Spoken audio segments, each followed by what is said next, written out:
وَلْتَكُنْ مِنْكُمْ أُمَّةٌ يَدْعُونَ إِلَى الْخَيْرِ وَيَأْمُرُونَ بِالْمَعْرُوفِ وَيَنْهَوْنَ عَنِ الْمُنْكَرِ وَأُولَئِكَ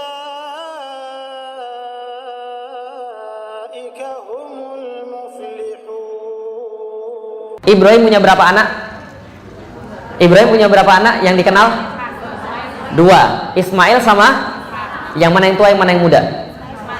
Yang tua Ismail atau Ishak? Yakin? Oh, tadi ada yang bilang Ishak. Ishak atau Ismail? Oke, kalau Ismail itu dari istri muda atau istri tua?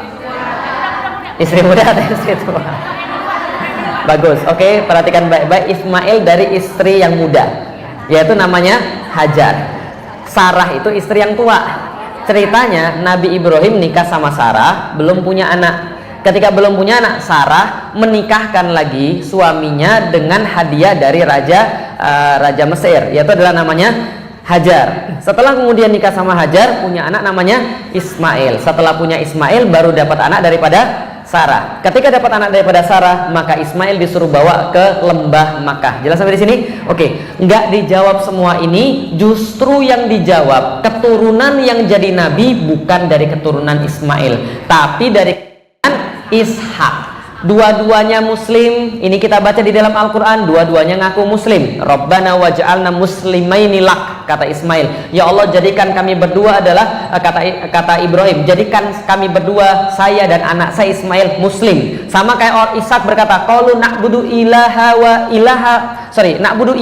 wa ilaha abaik. Kami akan menyembah Tuhanmu dan Tuhan daripada bapak-bapakmu Ibrahim wa Ismail wa Ishak ilaha wahida wa nahnu lahu muslimun, dan kami termasuk orang muslim. Tapi ternyata bagian sini nggak dijadiin nabi.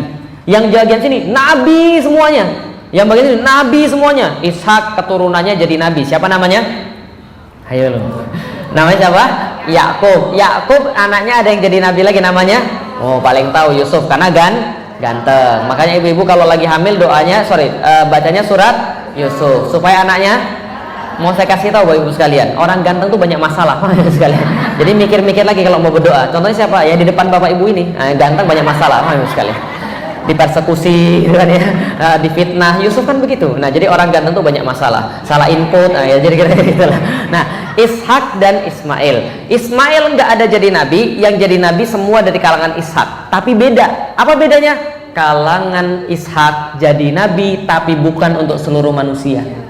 Semua dari kalangan Ishak, mulai daripada Yakub, lalu kemudian Yusuf, lalu kemudian lanjut lagi ke bawah sampai Musa, sampai Isa Al-Masih, semuanya Allah katakan kalian cuma diutus untuk Bani Israel, gak lebih, bukan untuk manusia. Maka Anda tidak pernah akan menemukan kata-kata Musa atau kata-kata Isa, ya ayuhan nas, gak mungkin, gak ada, karena mereka bukan diutus untuk manusia. Paham sampai di sini? Mereka diutus untuk siapa? Maka Musa dalam Al-Quran selalu bilang, ya Bani Israel. Isa selalu berkata, ya qaumi, wahai kaumku, wahai Bani Israel. Mereka nggak pernah bilang, ya ayuhan nas, nggak ada. Karena mereka nggak pernah diutus untuk manusia. Sampai di sini bisa dipahami? Tapi dari jalur ini kosong sama sekali, nggak ada nabi. Ratusan tahun nggak ada nabi. Bahkan kemudian terus menerus selama lagi tahun nggak ada nabi. Saking nggak ada yang ngingetin lagi tentang fungsi nabi, tentang Allah, sampai Ka'bah jadi tempat pusat penyembahan berhala. Tapi hati-hati, kalau kita nggak pernah dakwah lagi, kalau kita kemudian diam dan nggak mau ngomong tentang Islam, suatu hari nanti bisa jadi seperti itu. Kalau kita nggak dakwah, anak-anak kita nggak tersentuh dakwah, kita nggak peduli sama sekali tentang generasi muda, ada masanya kasusnya kayak Ka'bah. Tempat penyembahan terhadap Allah Subhanahu wa Ta'ala tiba-tiba berubah jadi tempat penyembahan berhala. Kenapa? Gara-gara nggak ada nabi. Itu kondisi Mekah ketika dibiarkan nggak ada dakwah. Tapi memang itu sudah qadarullah. Allah kemudian tidak menurunkan dari Ismail untuk mempersiapkan satu orang istimewa. Yang diambil semua dari golongan Ishak. Bisa difahami sampai di sini sekalian. Disitulah tempat lahir Rasulullah Sallallahu Alaihi Wasallam. Di tengah kondisi orang-orang ancur lebur, menjadikan Ka'bah sebagai tempat registrasi berhala. Jadi setiap kabilah registrasi berhala. Ini berhala saya. Apa ini? Roti. Roti, iya. Tapi ini apa? Tuhan. Tuhanmu roti. Iya, saya baru buat kemarin. Kemudian itu apa? Registrasi depan Ka'bah. Di dalam Ka'bah itu lebih 300 berhala, dan setiap tahun mereka kemudian tawafin berhala-berhala mereka, dan mereka bukan menyembah pada Allah Subhanahu wa taala. Di situ Rasulullah Shallallahu alaihi wasallam berdakwah selama 13 tahun. Bisa dipahami ya? Berdakwah 13 tahun, makanya mereka dibilang Quraisy jahiliyah. Tahu nggak kenapa jahiliyah? Karena mereka bodoh. Karena mereka itu kemudian mikirnya aneh. Coba bayangin, roti buat sendiri, sesembahan. Kalau lapar Tuhannya dimakan. Tahu itu sekalian? Jahil nggak kira-kira? Jahil, makanya aneh. Diturunkan Rasulullah Shallallahu alaihi wasallam berdakwah 13 tahun di sana, hasilnya ditolak mentah-mentah, hancur lebur. Kenapa ditolak? Bukan karena Rasul nggak pintar, bukan karena Rasul nggak baik, bukan karena Rasul nggak bagus lisannya. Jadi kalau ibu-ibu sekarang berdakwah, banyak orang nggak suka, biasa. Coba kita dibanding Rasul, kira-kira ada bandingannya atau tidak? Nggak ada.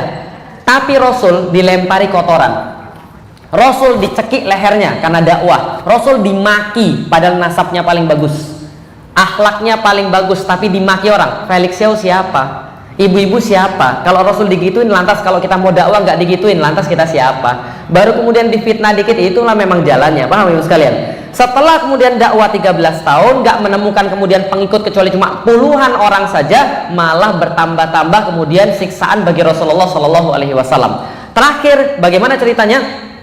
Rasulullah terakhir sebelum dan hijrah diturunkan surat Ar-Rahman. Pernah baca surat Ar-Rahman? Kira-kira bagus atau tidak? Pas Ramadan, ibu-ibu biasa bilang sama imam, tolong dong mas bacain surat Ar-Rahman. Kenapa? Biar khusyuk sholat kita, kan itu kan ya? Pertanyaan saya, itu sholat Ar-Rahman ditujukan utamanya untuk orang muslim atau untuk orang kafir? Untuk orang muslim, mukmin atau orang kafir? Betul. Anda suka surat yang utamanya ditujukan buat orang kafir. Kenapa? Saya mau cerita. Rasulullah sebaik-baik guru.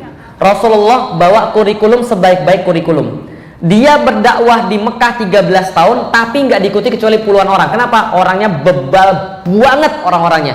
Saking bebalnya, mereka malah ngoyok atau apa namanya, mencela Rasulullah. Lalu kemudian berkata begini, Muhammad tuh ngomong apa sih? Dan terakhirnya mereka malah lebih parah lagi. Mereka bilang gini, Muhammad, ada omongan lain nggak sih? Ada 13 tahun gitu loh, bosen. Ada nggak ngomongan yang lain? Gini deh, kalau gitu tunjukin aja sama kami malaikat tuh kayak apa.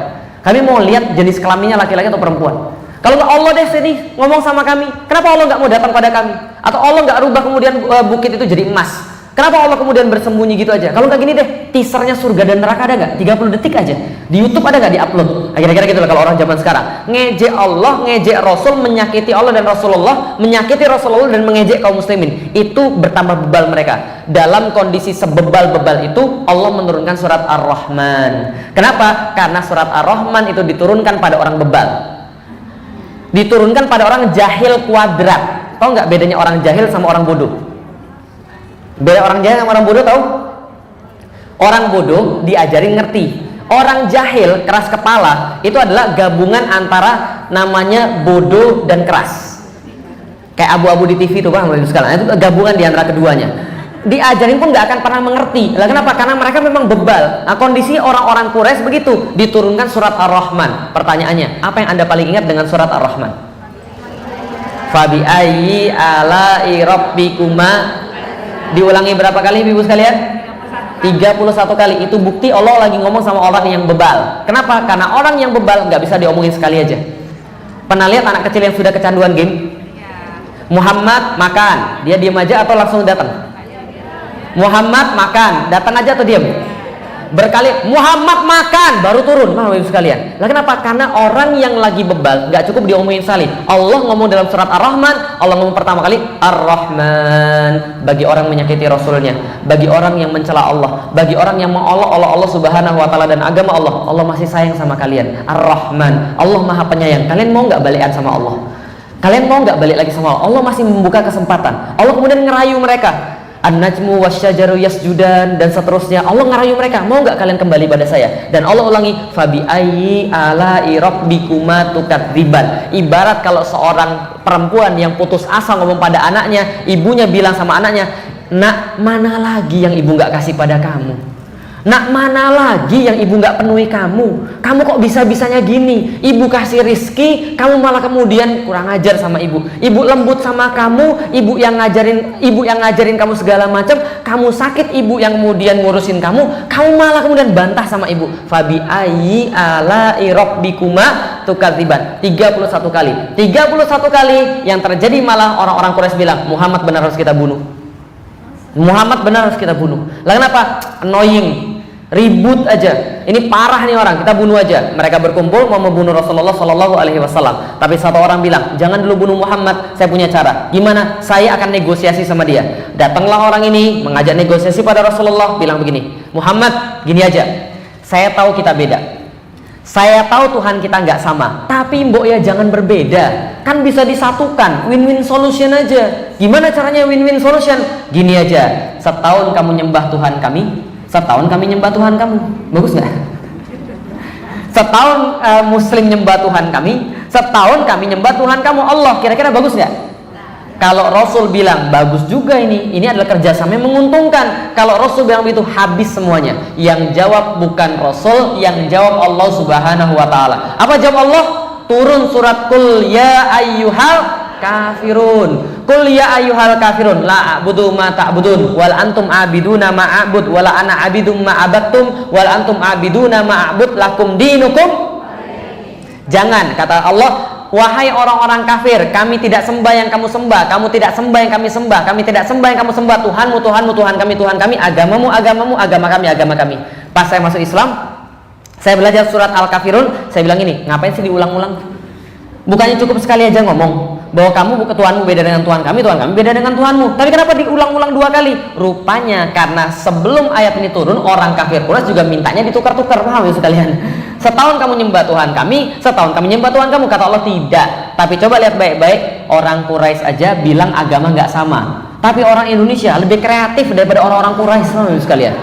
Orang Indonesia bilang nggak apa-apa, Tuhan kita sama dari Hong Kong. Paham ibu sekalian? Nggak ada. Kalau Tuhan itu sama, saya nggak perlu masuk Islam. Paham ibu sekalian? Karena Tuhan itu bahkan orang-orang Kristen aja nggak mau bilang Tuhan itu sama. Suatu waktu ibu saya bilang, Lik, biasa aja lah Lik, gak usah pakai yang aneh-aneh. Yang penting tuh ibadah, Tuhan semuanya sama, agama semuanya sama. Saya bilang sama ibu saya, yakin nih semua agama sama? Yakin, Tuhan sama, ngajarin kebaikan, agama sama, ngajarin kebaikan. Udahlah gak usah macem-macem, agama sama. Saya bilang, yakin nih? Yakin. Lalu saya bilang, Mami masuk Islam aja. Dan semua agama sama, paham ibu sekalian? Nah kalau semua agama sama kan gak ada bedanya antara Islam dan Kristen. Harusnya masuk Islam aja Mami. Nggak mau Mami, kata dia, berarti nggak sama, paham ibu sekalian? Nah artinya kalau ada yang agama sama, jangan dengerin. Itu sudah ajaran yang nggak laku dari zaman dulu, paham ibu sekalian? Setelah turun surat Qul ya ayyuhal kafirun, Rasul berdakwah selesai di Mekah. Allah bilang, Muhammad selesai, mereka bukan lagi kaummu, mereka bukan lagi orang yang mau dengerin kamu. Sekarang kamu coba di tempat yang lain. Sekarang kamu hijrah dari Mekah ke Madinah. Bedanya adalah apa? Nih bedanya sekalian. Di Madinah Rasul hijrah 622 Masehi. Ustaz, kok jadi cerita hijrah Ustaz? Ini kan ceritanya tentang Al-Quran. Tenang, nanti nyambung, paham sekalian. Nah, hijrah 622 Masehi dari Mekah ke Madinah. Saya mau ngasih tahu, Mekah sama Madinah beda atau tidak? Ibu-ibu sudah pernah pergi umroh, angkat tangan. Lebih enak belanja di Mekah atau lebih enak belanja di Madinah? Kenapa lebih enak belanja di Madinah? Orang-orangnya lebih santun, orang-orangnya lebih enak, lebih lembut. Kalau di Mekah kita tawar, langsung orang bilang, bakhil ente. Pernah digituin nggak? Saya pernah digituin. Bakhil ente, gitu kan ya? Kenapa? Karena orang Mekah itu, orang profesinya Mekah pedagang.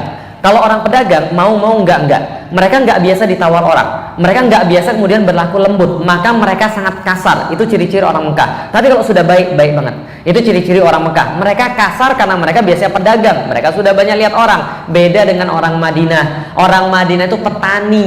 Orang petani itu kalau ngurusin tanaman nggak bisa kasar, maka petani itu bisa lembut-lembut. Kayak siapa? Kayak saya kan lulusan IPB, sekalian. Tanaman aja dijaga, apalagi kamu aja ya, gitu kan.